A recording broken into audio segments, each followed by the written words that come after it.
ప్రభునామమున మీ అందరికీ వందనాలు. యేసుక్రీస్తు వారు శిలువలో పలికిన 5వ మాట. యోహాను సువార్త 19వ అధ్యాయము 28వ వచనం.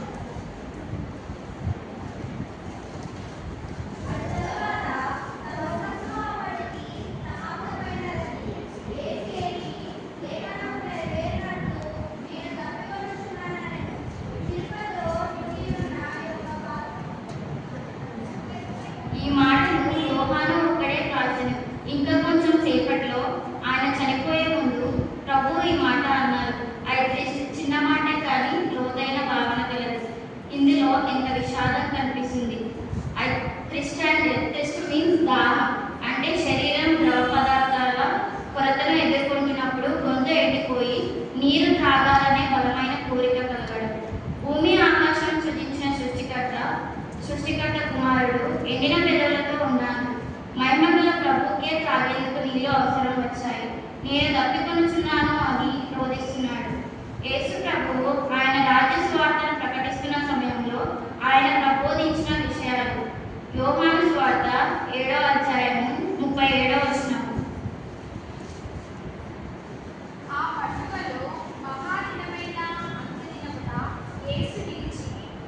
మైక్ అడ్డం వస్తుంది. మైక్ అడ్డం వస్తుంది. ఆయన ఇచ్చే నీరు తాగితే ఎన్నడూ తప్పికొనమంట. దాహం వేస్తే నా దగ్గరకు వచ్చి మీ దప్పిక తీర్చుకోండి అని చెప్పిన ప్రభువారే దప్పిక ఉండడం ఏమిటి? అంతటి శ్రమలు, నిందలు, బాధలు భరించిన ప్రభు దాహాన్ని ఎందుకు భరించలేకపోయారు?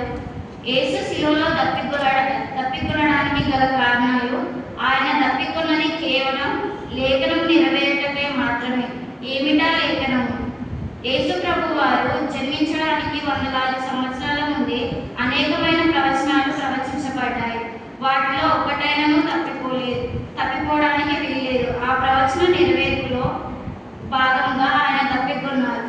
కీర్తనలు 69:21.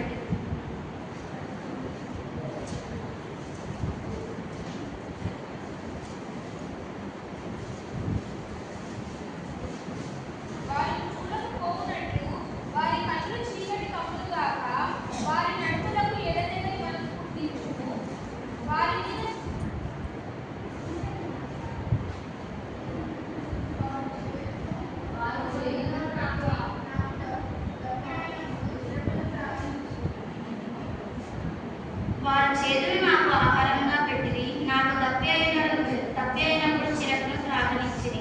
ఇందులో ఒక్కొక్కరు కూడా తప్పిపోలేదు. అప్పటికే యేసు ప్రభు వారు ఆ మటుటెండలో యెరూషలేము వీధులలో భారమైన శిలువను మోశారు. ఒకవైపు శరీరం నుండి రక్తం కారుతూనే ఉంది. అట్లాంటి పరిస్థితిలో తప్పికొనడం అత్యంత సహజం. ఎందుకంటే శిలువ వేయబడినప్పుడు ఆయన పరిపూర్ణమైన మానవుడు, అదే సమయంలో పరిపూర్ణమైన దేవుడు. వాస్తవానికి క్రీస్తు శ్రమలను గురించిన అంశాలు అన్ని ముందుగానే ప్రవచించబడ్డాయి. కీర్తనలు 41:9లో తన సహచరులు తనను అప్పగించుట, 31వ కీర్తన 11లో తన శిష్యులు తన ఒంటరిగా వదిలిపోవుట, 35వ కీర్తన 11లో అబద్ధ నిరారోపణ, యెషయా 53:7 న్యాయమూర్తుల ఎదుట మౌనంగా ఉండుట, యెషయా 53:12 నిర్దోషిగా తీర్పు తీర్చబడుట, 22వ కీర్తన 16 సిలువ వేయబడుట, 109వ కీర్తన 25 అపహసించుట. కీర్తనలు 22:7-8 వచనాలలో విడుదల పొందనందుకు అవహేళన, యెషయా 53:12 శత్రువుల కొరకు ప్రార్థించుట, 69వ కీర్తన 21 తప్పికొనుట. ఇవన్నీ కూడా శతాబ్దాల క్రితమే ప్రవచించబడ్డాయి.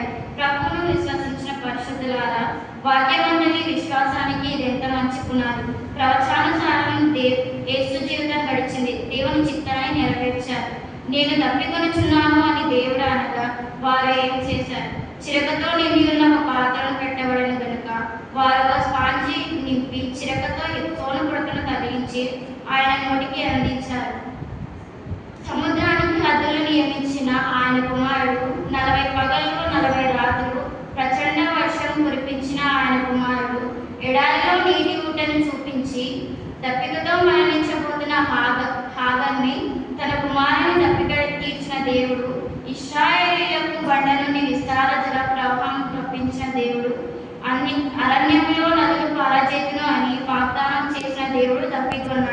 ఎంత ఆశ్చర్యం! నిజమే, ఆయన మనుష్య కుమారుడు. ఆయన మన మధ్య నివసించిన సమయంలో తన మానవత్వాన్ని గూర్చి అనగా పాపరహితత్వాన్ని గూర్చి రుజువు చేశాడు. లూకా 2:7 పొత్తి గుడ్డలతో చుట్టబడ్డాడు. లూకా 2:52 జ్ఞానమందును వయస్సునందును అభివృద్ధి పొందాడు. లూకా 2:46 ప్రశ్నలు సంధించారు. యోహాను 4:6 అలసిపోయాడు. మత్తయి 4:2 ఆకలి కొన్నారు. మార్కు 4:38 నిద్రించాడు. మార్కు 1:35 ప్రార్థించాడు. యోహాను సువార్త 19:28 ఇప్పుడు దప్పికొన్నాడు. ఈ లేఖనాల్లో ఆయన మానవత్వాన్ని సూచిస్తున్నాడు. దేవుడు దప్పికొన్నాడు, దేవదూతలు కూడా దప్పికొన్నారు. ఆయన మహిమలో ప్రవేశించిన తరువాత మనం కూడా దప్పికొన్నాం. ప్రకటన 7:16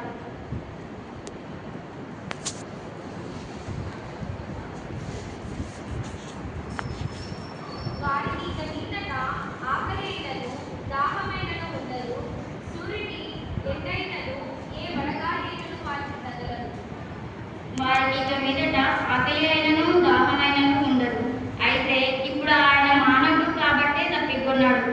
కావున ప్రజల పాపములకు పరిహారం కలుగచేయుటకై దేవుని సంబంధమైన కార్యములలో కనికరము నమ్మకము గల ప్రధాన యాజకుడు నిమిత్తము అన్ని విషయములలో ఆయన సహోదరుని వంటివాడు కావలసి వచ్చాను.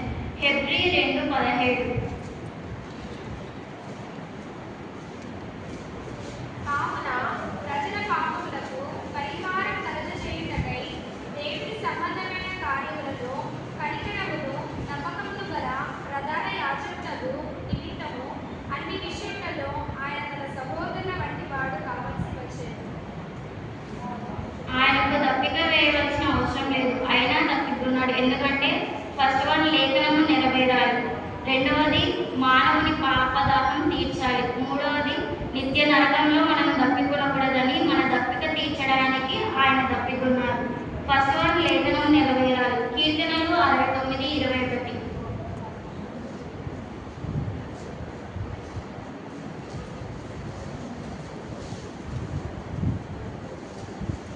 వారి చేతులు నాకు ఆహారంగా పెట్టిరి, నాకు దప్పికైనప్పుడు చిరకను త్రాగనిచ్చిరి. సెకండ్ వన్ మానవుని పాపం దాహం తీర్చాలి. మానవుని పాపదాహము, ధనదాహం, పదవి దాహం, కీర్తి దాహం, రాజకీయ దాహం, మానవుని దాహానికి అంతు లేదు. ఈ హీన పాపదాహాన్ని తీర్చుటకు ఆయన బలి అవుతున్నాడు. తద్వారా శాంతి పోగొట్టుకొని అశాంతి తొలగించి శాశ్వత శాంతిని ప్రసాదించేవాడు యేసు మాత్రమే. నేనిచ్చి నీరు నిత్య జీవనకై వానిలో ఊరేసి నీటి బుగ్గగా ఉండును అని చెప్పి సమరయ స్త్రీ పాపదాహం తీర్చాడు. మరి మన సంగతి ఏంటి? ఈ క్షణమే యేసు దగ్గరికి రా, నీ సమస్త దాహం తీర్చి నిత్య జీవము ఇస్తాడు. ప్రభు పాద సన్నిధికి వచ్చి నీ పాపం ఒప్పుకొని నిత్య జీవంలో పాలు పంచుకోవాలి. నిత్య నరకంలో మనము తప్పికొనకూడదని మన దప్పిక తీర్చడానికి ఆయన తప్పికొన్నాడు. ధనవంతుడు ఒక నీటి బొట్టు కొరకు అంత అల్లాడిపోతున్నాడు. అట్లాంటి పరిస్థితి నుండి నిన్ను నన్ను తప్పించడానికి ఆయన తప్పికొంటున్నారు. తండ్రి అయిన అబ్రహాము నా యందు కనికరపడి తన వేలి కొనను నీళ్లలో ఉంచి నా నాలుకను చల్లార్చుటకై లాజరును పంపుము. నేను ఈ అగ్నిజ్వాలలో యాతన పడుచున్నానని కేకలు వేసి. ప్రకటన 7:16-17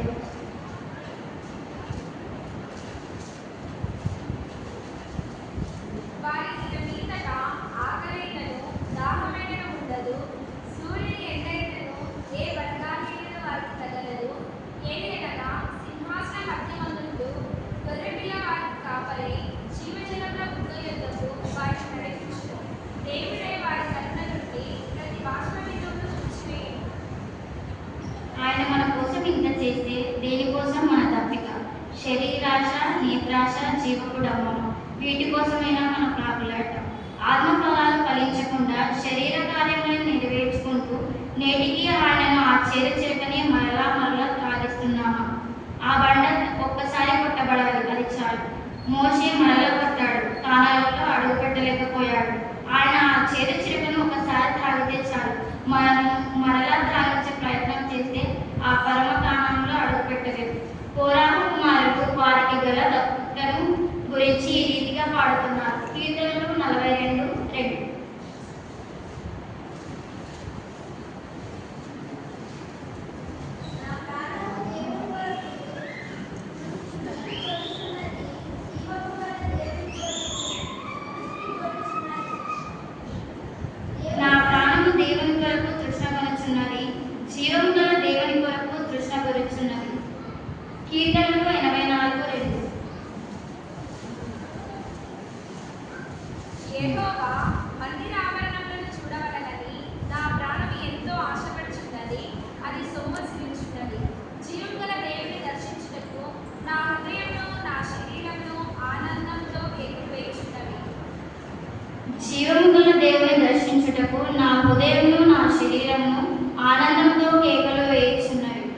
మనము నిత్య జీవంలోనికి చేర్చగల జీవము గల దేవుని కొరకు అలాంటి తృష్ణను కలిగి ఉండాలి. ఇటువంటి దప్పికతో ఆయన కోసం ఎదురు చూద్దాం. ఆ రీతిగా మన జీవితాలను సిద్ధపరచుకుందాం. నిత్య రాజ్యానికి వారసులవుతాం.